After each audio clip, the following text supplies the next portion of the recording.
Welcome to the Ranch and Table Podcast, where we discuss all things related to our Texas ranch and our Ranch to Table restaurant located in downtown Rockwall. I'm your host, Lee Wells. All right, it's an honor to have my friend Willie Grubaugh, owner-operator of G Farms, beef provider. It's good to have you, man. Thanks. I appreciate you having me here. Yes, sir. Well, we're both cattle raisers, both beef providers, and we do some of the same things, and then we also do some things differently. And so, for our listeners, tell everybody what you do, what your daily job is, what you produce, and what you sell to the public. So what I'm known for to the public is G Farms and cow pooling, and what we do is eighths, quarters, and halves, and I deliver that beef direct to our consumer. We bypass all the brokers in between, any grocery store. We don't do any retail or grocery at all. Restaurants, none of that. Everything is consumer direct. They come to us, and we bring them beef direct from our operation. Nice. So someone can say, I want a half a beef, and they schedule with you, and then on that schedule, you bring it in to their home and That's correct. put it into their freezer. That's awesome. Yes, sir. Full turnkey. You don't have to worry about it. They don't go to the processor. They don't have to leave their house. They don't have to leave their house. That's And nice. the beautiful thing is with what we do is they don't have to go get their friends and family involved, get them excited, and then go back and try to collect money from friends and family, and only to have that relationship fall apart because somebody stopped answering the phone or lost excitement or couldn't afford it. Or they didn't buy a freezer like you told them to. That too. Right. Well, we are Wells Cattle Company, and we raise cattle and source cattle as well. And so we do it a little different. We don't sell to direct homes the way you do. We have a restaurant. We supply with our beef, and then we also sell from that restaurant 1 pound packs and various things that we allow to be bought and taken home. But you do cuts and so steaks, all of that. And what we do is we grind all that together into whole ground beef is what we call it. And so that's what we serve in our restaurant on our burgers, and then that's what we sell by the pound. So we do really different things, but the base and the day-to-day is probably very similar what we do. So just two different outputs of products to the public. So I'm glad to have you here, man. Thanks for taking your time and being with me. I appreciate it on this inaugural podcast tonight. Right on, buddy. So let's talk about some of this and get into some of the things that I think people are interested in. Beef has become a big topic over the last several years.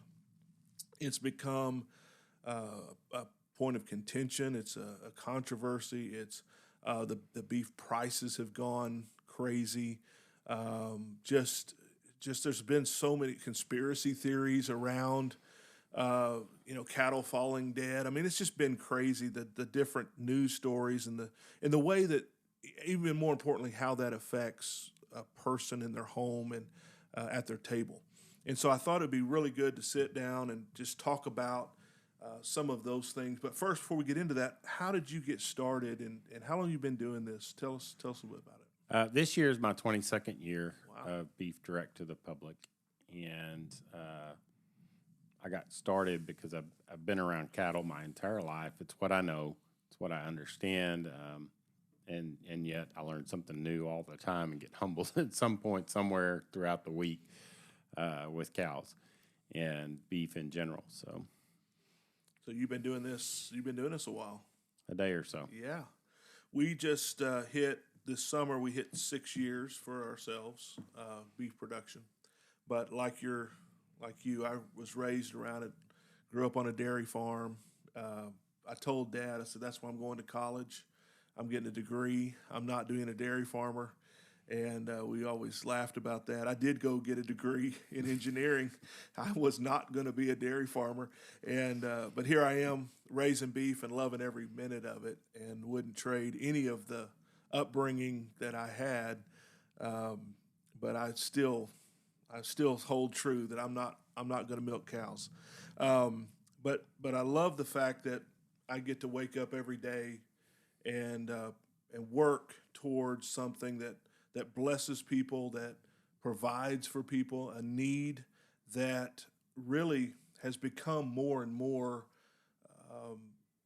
needed. I mean, it's become critical for some people to have their health back, for people to have opportunities to eat beef. I can't tell you how many people have come in and said, especially ladies, older ladies, they said, I haven't eaten beef in 6 years or 8 years. I haven't been able to eat or enjoy a burger in whatever the number of years is, but I can eat this and it doesn't make me sick. I can eat this and I don't feel heavy all day, or whatever it is for them. And it's a blessing to be able to provide that to people in a way that the grocery store meat and the heavily mass-produced beef just isn't. So I want to talk about tonight some of the things that make what we do different than just a package of meat in the grocery store. Why? And I'm going to answer this in a minute, but why grass-fed for your program direction? Let's talk about that for a minute. Why grass-fed? Right on the coattails of what you just said. I had some family members that suddenly were told they couldn't have beef. And forgive me, but I'm not giving up a steak or a burger. I'm going to eat. This is what I've grown up on. And there's no substitute for there's a good no steak. substitute. No, Grandma's roast, the way it just falls apart and on your plate, I'm not giving that up. And I knew enough to be dangerous. I had a very pivotal point in 2013 when all this kind of came about, and I could have gone traditional grain-fed, finished operation, or I could go grass, pasture-raised, grazed, natural, whatever you want to call it. I just call it farming, Right. quite frankly. Right. And we just don't introduce any grains. It's not necessary for our operation. So I thought, what if I go down this rabbit hole? What am I going to find? How much is truth and so forth? And all the numbers are good. Everything we were taught and told in the late 70s and 80s about heart disease and all that stuff and beef is the cause, 100% not true. It's not true. 100% not true. I have customers just like yours. I get these amazing stories of cancer patients and health numbers and things that are crucial to survival. And like you said, just not being sick and feeling terrible after a meal. And these first-time stories, and we're never going back to the grocery store, and just incredible testimonials that, and they're so generous and kind to put those in the reviews to share for other people to see that, yeah, you can really have a hamburger again. You can really have a steak again. I'll tell you real quick, I don't mean to interrupt, but my mom, she's in her 70s. I can give that away, I think. And when we opened the restaurant, she had a report from the doctor saying your cholesterol's high. And so we're going to put you on a statin. We're going to put you on and she said, no, you're not. She's old school. She said, no, you're not. I'm going to fix it. Well, we opened up. She was going to the gym. She continued doing that. And she had a burger, grass-finished, whole ground beef burger every day, sometimes 2 burgers a day, 6 days a week, and went back to the doctor 6 months later, and it was either 30 or 40 points lower, her cholesterol. And all she had changed, she still went to the gym, she was on her feet working at the restaurant, but all she really had changed is she started eating better beef. And there is a big, big difference between what is produced in a feedlot, what is produced on a pasture. And what they're fed has a big difference as well as to the output. what goes into the system, goes in the bloodstream, goes into the muscle, then is consumed by us, it does matter. It really does matter. And a lot of people have said, red meat's the culprit. No, bad red meat is the culprit, and good red meat can actually be healing. And we know that now with bone broths, and we know that now with some of the healing abilities that God built into our abilities to consume the things that we're supposed to eat. I mean, there's things that are good for us, and really grass-fed, grass-finished beef is an amazing health benefit. And then you're doing this. You have accumulated hundreds of reviews of the benefits and just the amazing testimonies. I'm sure we could talk for hours just about that.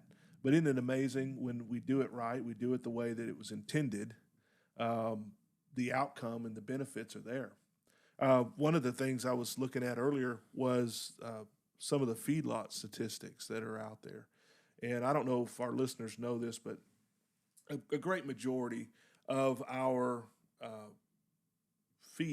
our beef that we eat from restaurants and grocery stores comes from feedlots. Some statistics say 97% of the red meat that we consume is grown in a beef factory style raising or rearing. And so let's talk about that for a second, because neither one of us grow our cattle or raise our cattle that way. And there's reasons. And I think that people need to hear some of the pros and cons of doing things the way that we do.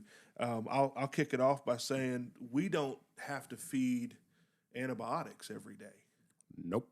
I don't know. I mean, if something gets sick, right? If your kid gets sick and they've got an antibiotic that they can take, then being a good dad, we'll give them an antibiotic and let them get over their whatever it is. But I would never feed my children antibiotics every single day of their life to keep them from being sick. That's not the way we raise our children, and that's not the way we need to be raising our beef. Wholly agreed. Wholly agreed. People ask me, that's one of the first questions on the phone, do you give your animals antibiotics? And much like you said, if we got one that's sick, we're absolutely going to take care of her. We don't want it to die. No, right. We do not want it to die. Right. And we're absolutely going to take care of her. But I'm also not in a daycare environment. My cattle are spread out. You look across the pasture, they might be lumped together over there taking a nap under the shade tree. But as soon as they're up, they're moving around. They have a healthy distance from each other. They're not nose to nose. They're not side to side. They're not touching. It's not what's happening. And in the feedlot environment, they're jammed in there. They just are. And that environment's crucial for our survival. You can't take that out of the food source. We'll be apocalyptic in less than 40 days. We'll look like the Walking Dead. You take that out. What we do is for a group of people that specifically have a different desire about knowing where their food comes from, who and how it's produced, what goes in, and as much of that is what doesn't go in. Right. Yeah. I think that we have to have, at least for today, the systems that we have. But that doesn't mean that we have to necessarily participate in that system or buy that meat, or no one's making anybody do it. So the options are what's beautiful. I mean, that's part of being American, is having the options that we have. And the difference between feedlots, for the most part, they can put somewhere between 100 cows to the acre. Is a lot of what they're saying, and that includes alleys, and that includes barns, and that's a big number of, like you said, daycare. You send your kids to daycare, they're going to be sick every week with something different because they're playing with toys that got snotted on. That we've all raised kids, we know how it is. There's a power, there is a cleanliness, there is a benefit to having our animals spread out on green grass. A lot of feedlots are, and I'm not running them down. I'm just saying the difference. I'm stating the differences. They're concrete or clay type of footing that they're on. They're in steel pipe fences, all drinking out of the same water troughs, all eating out of the same feed bins, and that there's no way that they can't get away. They can't get away from sicknesses, and so things just run through there like they do a daycare or a school, and it's just part of it. We don't have to do that. We don't have to feed our animals a preemptive diet or antibiotic to be able to keep them healthy. One of the things that a lot of people don't realize is when you are in that situation and you feed antibiotics every day, there's things that are created called superbacterias. And I'm sure you know this, but superbacterias, for those that don't know, are they're bacteria that are antibiotic resistant. And those can actually carry into the muscle and into the food supply. And there's some that would argue that it doesn't or it can't, and that's their right to discuss that. We could have that discussion at some point. But the chance of that ever happening is zero with our beef. And that's one of the benefits of knowing where your beef comes from and how it's raised. And that's one of the things that makes the value so much greater, really, to know those things. And, it's a lot cheaper to raise cattle in a feedlot.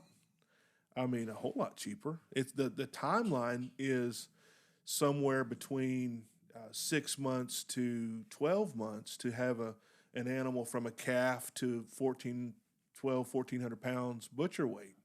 And on grass in a pasture, we're looking at a couple of years sometimes. We're 2 to 3 years.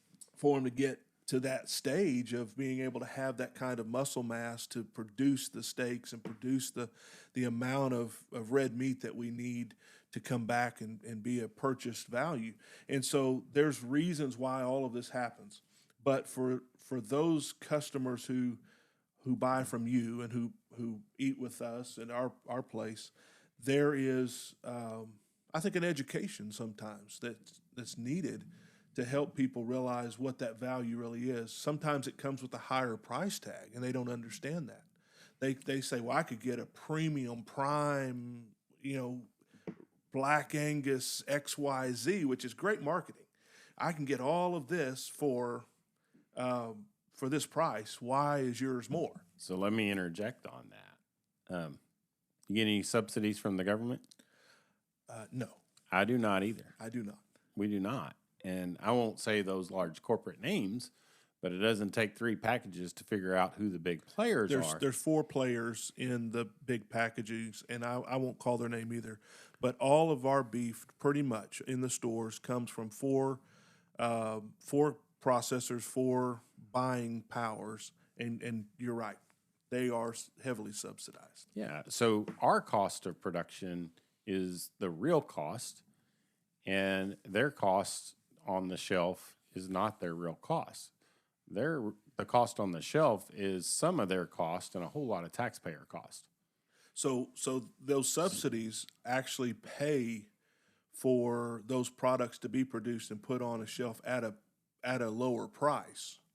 Correct. So whenever we're comparing, or our customers comparing my price at a farm-to-table restaurant or your price as a direct farm to table or home, there almost has to be an increase in price because there's no way to make the numbers work any other way.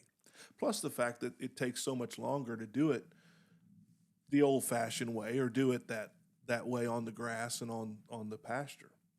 Yeah, and so we chase value. We're constantly working to add value because that's what we're up against. And so we do it in service. We do it in education for our customers. We put it in their freezer. We organize it. We give them the 5 steps to the perfect plate from my chef council. I put together a chef council specific for that reason. My website, it's like Amazon, click add to cart and go. So I handle the agricultural side, and we make everything else about them and their plate as soon as they add that to cart.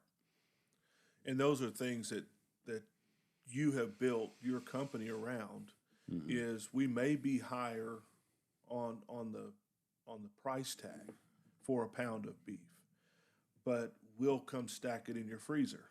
We'll go make all the runs back and forth for you.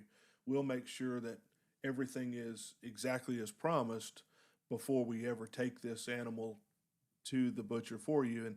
And those things, you have to have value. In our restaurant, we take care of you like you're sitting at our house.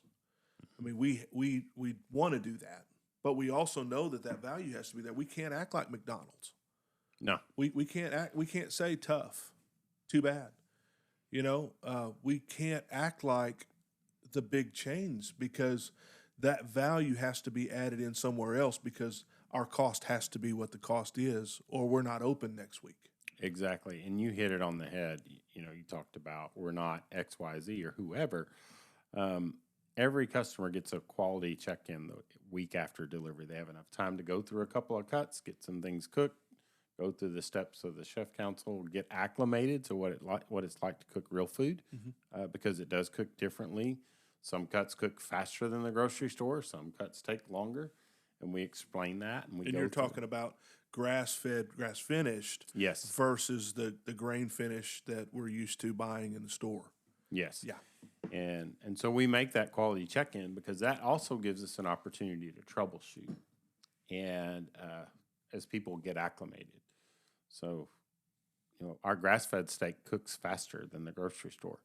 Our perfect medium rare ribeye is 4 minutes on one side, flip one time, 4 minutes, and then get it off the heat source. Grocery store ribeye is 5 to 6 minutes for the exact same finish in the cook.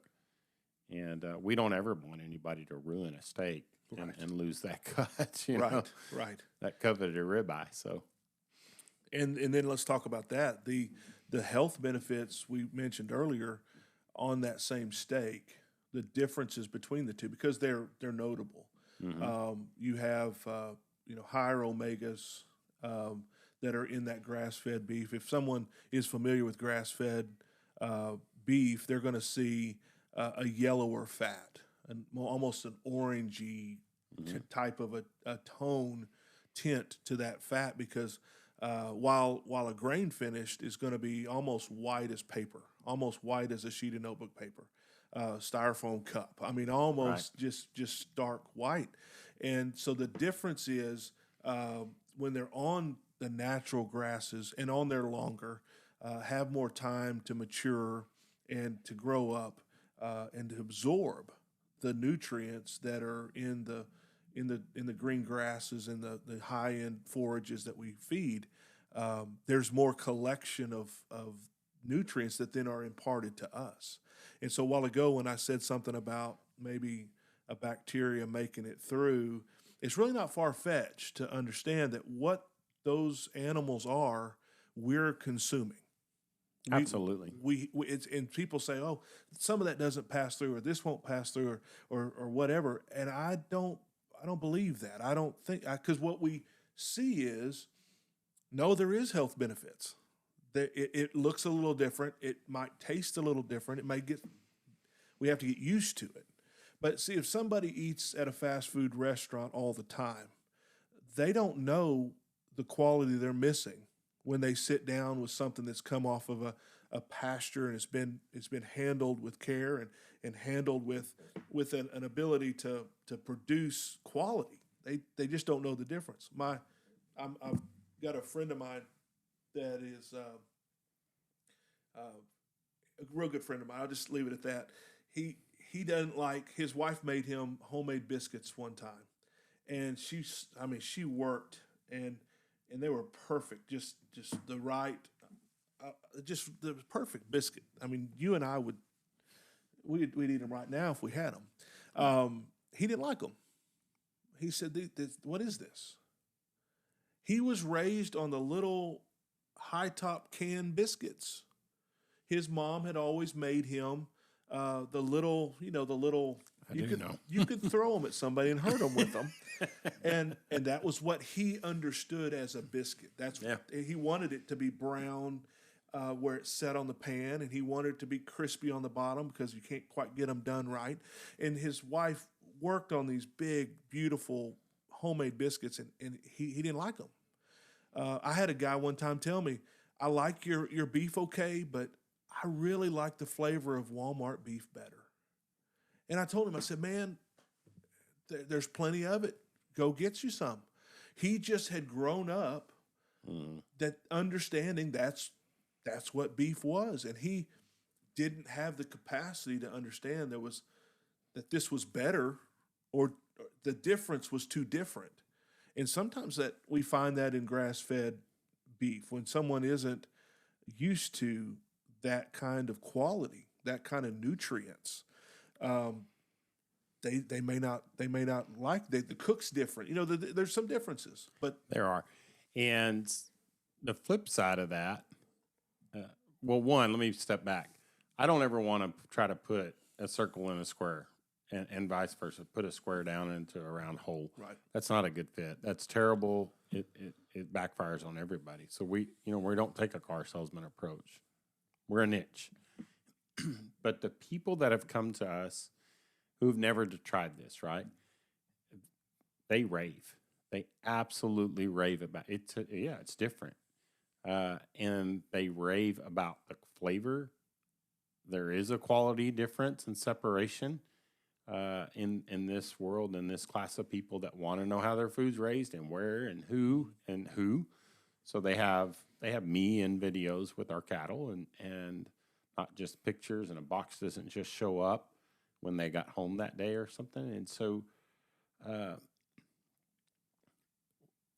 and I smile. I laugh at this every time inside, and I just think, it's all I know. This is what I was raised on. Mm-hmm. Now, it's not all I know. I know the other side.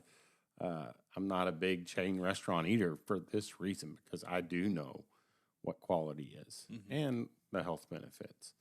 For sure, as I get older, that matters to me more. But, man, my favorite meal my dad would make was simply ground beef, a couple of onions chopped, and potatoes chopped and fried in a skillet. And it was beef that we raised. Mm-hmm. And it was simple, and it was amazing, and it's a hash, and it's my favorite meal to this day, and it's so good. It is not the same when it comes from the grocery store. No, it's just not. No, and it's because of what we're talking about today. It just you just can't make it something different whenever it's taken all this time to create and grow. It matters how things are grown up and how they're taken care of. And so let's move on to another thought here. Tell me about cow pooling. Did you make that up? Did you make that one up? I did. That's mine. Yeah, and what we talked about earlier, cow pooling is simply the old school way that farmers would do this. Is I come to you and say, "Hey, I want some beef," and as the farmer says, "I like life simple. I'm a farmer. You bring me one check, you're the point man or woman, and I'll give you a cow, and whatever you do with it over there is on you." Well, a whole cow, a whole carcass is too much for even a decent-sized family. Oh, sure. So then you get into quarters and halves, and we took that aspect of it out of it where you had to go sell friends and family, get them excited, and then you had to go back to them and collect money. Now you're dealing with money with friends and family. That's a bad mojo. Right. So we took the sales out of it from them, of friends and family. We took the collections of friends and family out of it and made it where you don't worry about who's going to get the rest of it, because we're going to take care of that on the back office side.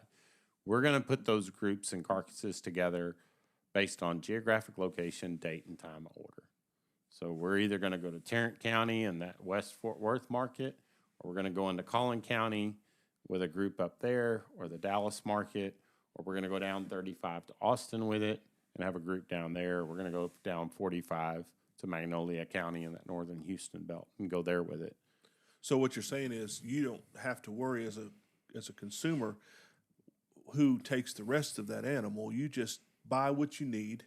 If you've got a small family, maybe you're retired, it's just you and your wife, you do a quarter of a cow or an eighth of a cow, Yep. and just you have some beef there, and then when you need more, call you and say, hey, I need to get another eighth, and you don't have to have a second deep freeze somewhere to store it, and you don't have to worry about parsing it out to anybody else. You just buy what you need, and then you guys manage the rest of it. I love that idea, and I think that there's a lot of intelligence behind taking something that's I mean, a full grown animal's 1,400 pounds, 1,250, 13, just depends on the bone structure and where you stop.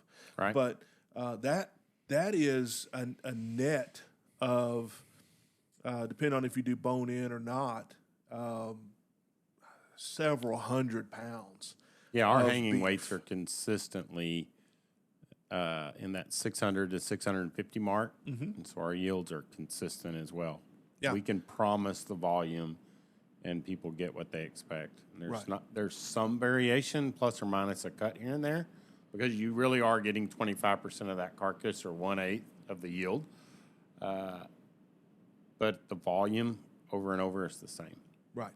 It's consistent. And that's too much for somebody to try to deal with if they were to take that whole thing. So that's a perfect absolutely. solution. Perfect solution. Tell me how. Let's switch into gear of business a little more. The marketing strategy that you've just talked about, moving that supply to different places. How have you gone about that? Tell us a little bit about the background of that. I have a business internship program, so I'm constantly bringing these younger college students into the fold to intern at the farm, and it's a business internship. It has as much of an ag component as it does business. But what I know about them is they are much closer to the change that's coming and going on than I ever will be. I'm 51, and so what is coming through and down the pipe with social media, they bring to the table. They bring a lot of value from the start.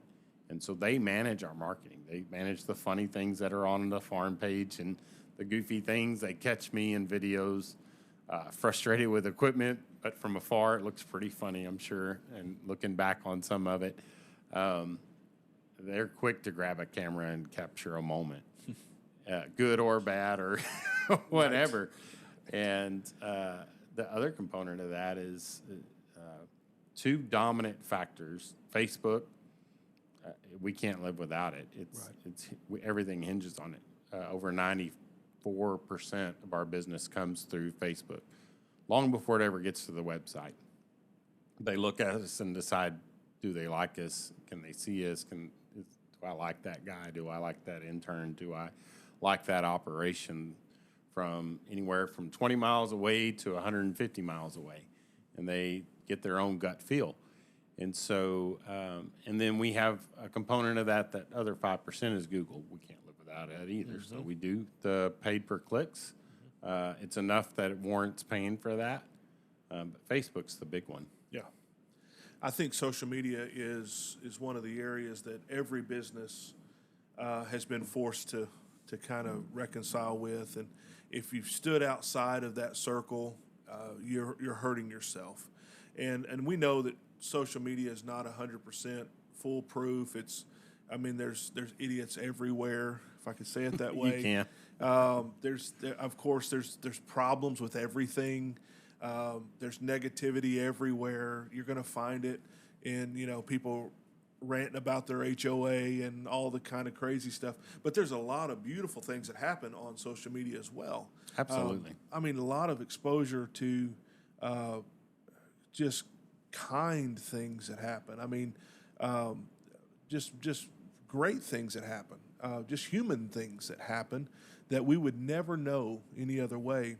And then, of course, business can follow in that footstep and find that there's customers looking for services and all of that. That's why wouldn't we use that and capitalize that in a perfect way? I don't know about our percentages that you quoted your percentages, but I don't know how I would know that with my business. But we spend quite a bit of money on Facebook advertising. Have a team that is on retainer with us that manages that for me and comes up with, works with me to come up with these ideas, and they do a great job of trying to put our product in front of as many people as possible. We have a billboard out on Highway 205 that brings people in. We're on the radio, KOM right now in Mesquite, and so we do that as well. We're just trying to get the notification out that we're there, we're different, and we have something to offer. And I think that you've done a great job over the years of doing that. I think I met you the first time at a social media marketing class. We were in that same class together and hit it off that day. And another thing that I'll say about our time together over the years is you have always been an encourager to the beef industry. And I think that is what draws us together, is because you have encouraged when other people could see us as competition or looking for maybe the same customer. We choose not to see it that way. The way that you have been an example to me, to others, is let's work together. Let's get this beef message out to as many people as we can. There's plenty more customers than there is supply. Absolutely. If we ever got to everybody, that we would run out of cattle. I mean, we would both run out of cattle and be out of business. Yes.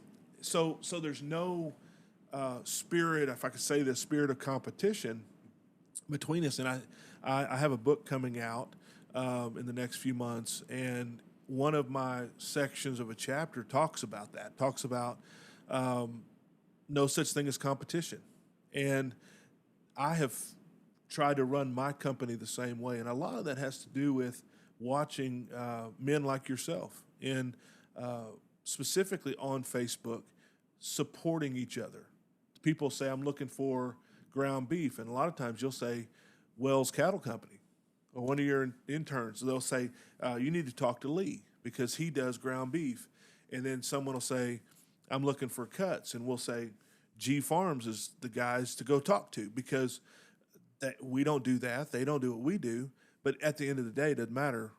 We're working together to build the beef industry together and to build this operation of local and not home raised but ranch raised beef to the customer. And I wanted to say I appreciate your spirit and attitude towards. I think we agree that there's no real such thing as competition. To me, if somebody says my competition is getting my business, that should just be a sign to me I need to work on myself. If somebody's going to another store down the road, they're going to another restaurant, that doesn't mean that those are bad guys. It means that I need to look at myself and say, what am I doing? What do I need to do that they're doing? And how can I be better? And a lot of times competition is just a flimsy excuse for not doing your best. And so I love it when I run into people who have that same attitude, is we're not each other's competition. Not at all. We're here to help each other any way we can. My competition's in the mirror when I get up in the morning and did I beat him when I have to look at him in the mirror, when I go to bed at night. And I have great relationships with ranches all across this state and even out to Kansas and stuff and Iowa. And we talk a lot. I learn a lot from those people. Sure. On occasion, I get to teach somebody something. Sure. And I think that's wonderful. I had early morning yesterday with somebody wanting to get into the cattle business. He's wanting to migrate to the beef business. He's absolutely no threat to me in any way, shape, or form. It's about customer service first, product and quality after that. And anytime you have you're losing business, it's in one of those three blocks. And we need to look at ourselves. Yeah, We it's need an to look at that inside mirror. look, not an outside and blame and that stuff. Not at all. I think that starts a cycle of downward progression that when we're looking outward for those things, and we're never going to find them. We're never going to find them. A lot of times people, at least in the restaurant business, and I think this is everywhere, they'll start butchering their bottom line to the place where they really don't have a service or a product to offer anymore. So they're trying to just cut. I gotta really work on this bottom line. I gotta really be careful with how much we're spending and how much we're making, and we gotta manage this thing. You can over manage your bottom line to the place where you literally don't have a reason. You're not giving anybody a reason to come in and buy your product.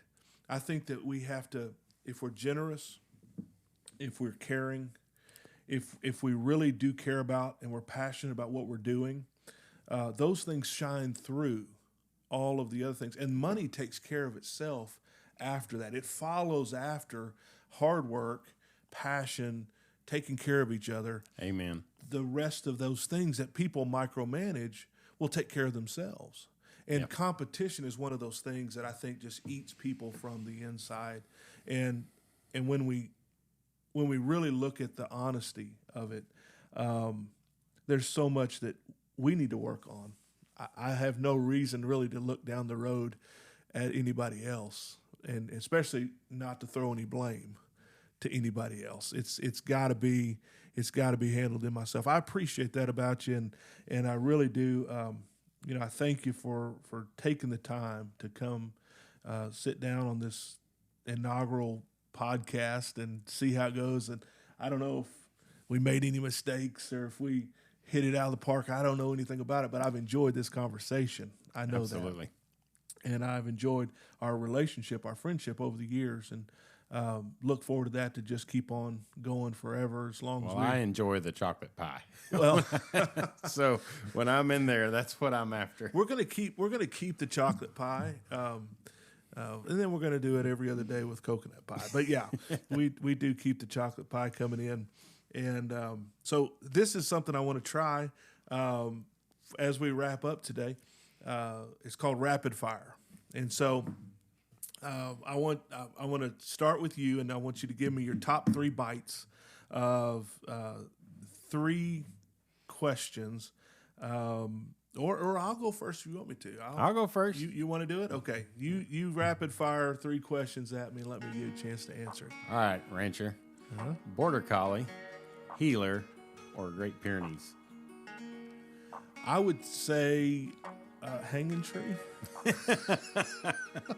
I think That's a hound, buddy. that's a combination of several different breeds, but I've been impressed with border collies all my life. My mother had border collies, and just so smart, so intelligent.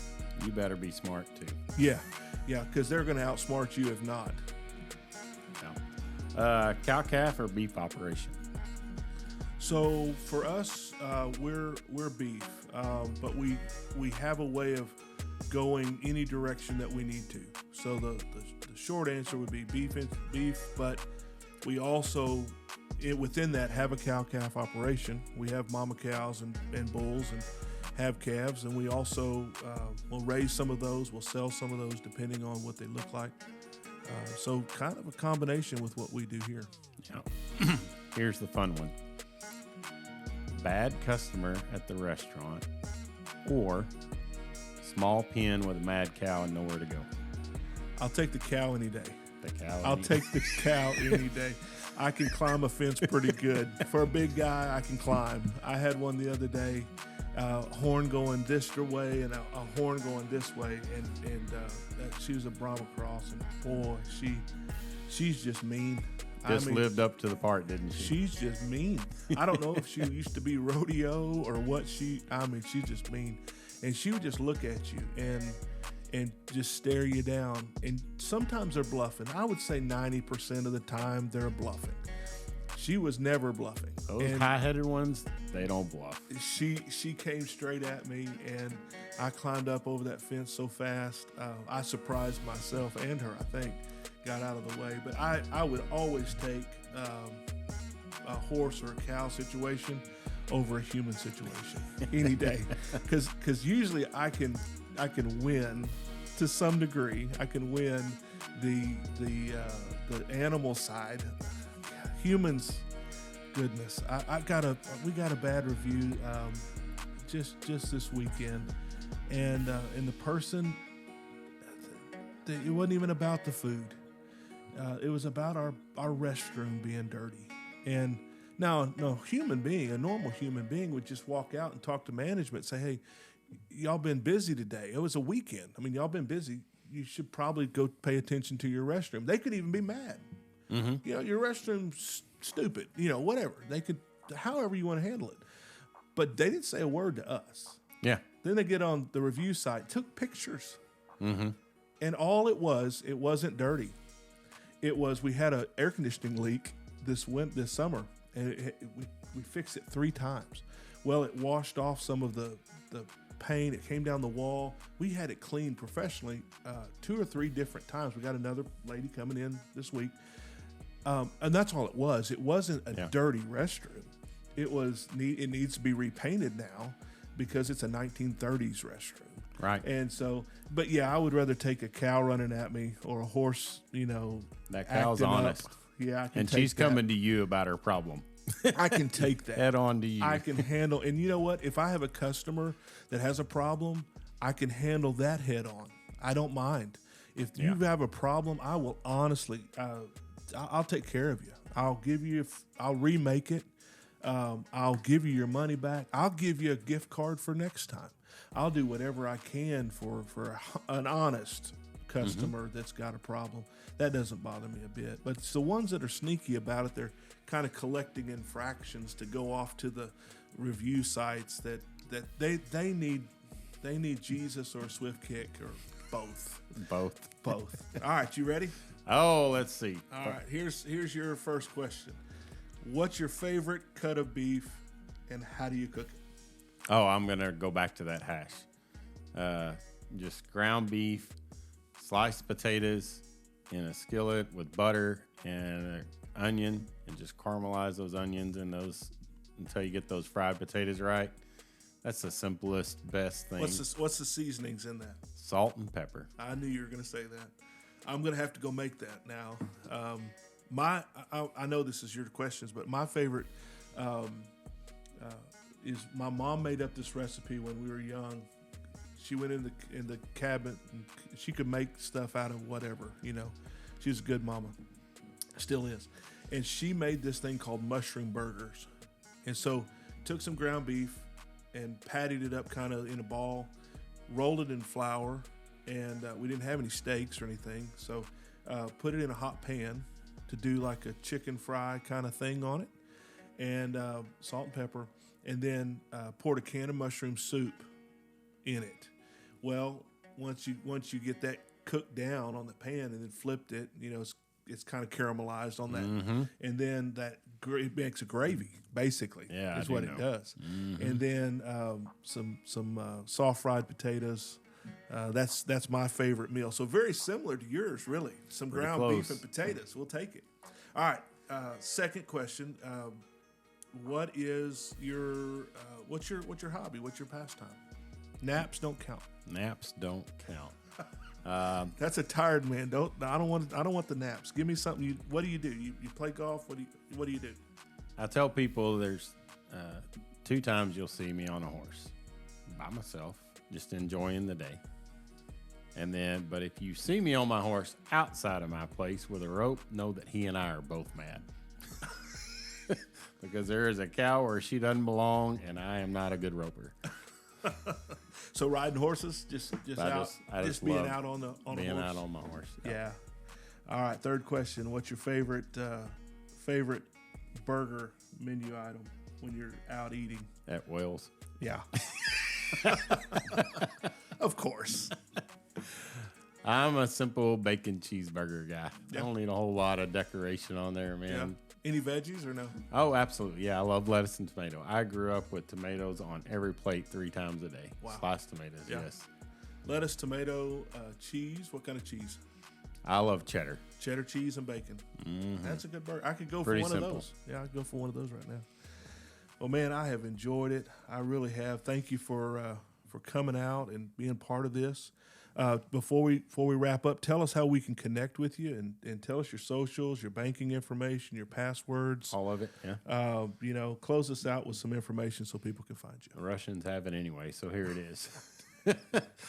G Farms on Facebook. Our Facebook group for our customers is G Farms Cow Pooling. And the website is gfarmsonline.com. And that will get you to us. That'll get you. Any phone number, we don't hide anything. Our phone numbers are all over the social media and the website. So those are the G Farms is what you need to know to get a hold of you guys. And so, man, thank you so much. It's been an honor talking with you and just kind of going over some of the things that are kind of every day for you and me. We know the industry over these years, but a lot of people don't have an insight to it. So I just want to qualify what we've said. I'm not running down any other way of doing things. My point today has been to simply show the difference between. So if I said anything that came across as negative towards another style of ranching or raising beef, you have to take that and just compare it yourself. And the listener would just have to look at it and educate themselves as to the difference. So I'm not running anything down. That's just how I do it, how you do it. Yeah, absolutely. This is a niche, personal preference. Again, I said it earlier, I don't want to try to jam squares down into round holes and make it for the sake of a sale.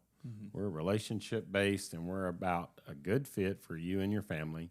And if it's not, no harm, no foul. But I think that it's also fair to say there's reasons why we do things the way we do. We probably could make more money doing things a little different, but the health benefits are things that people should look at. Some time for sure inspecting some of those things on their own would be for time sure well spent.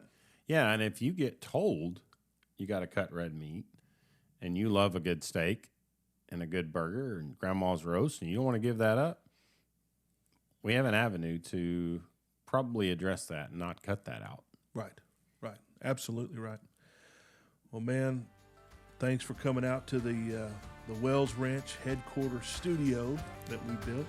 Love it. And thanks for chatting with me. I'm Lee Wells on the Ranch and Table podcast. Until next time, we say adios, farewell, goodbye, good luck.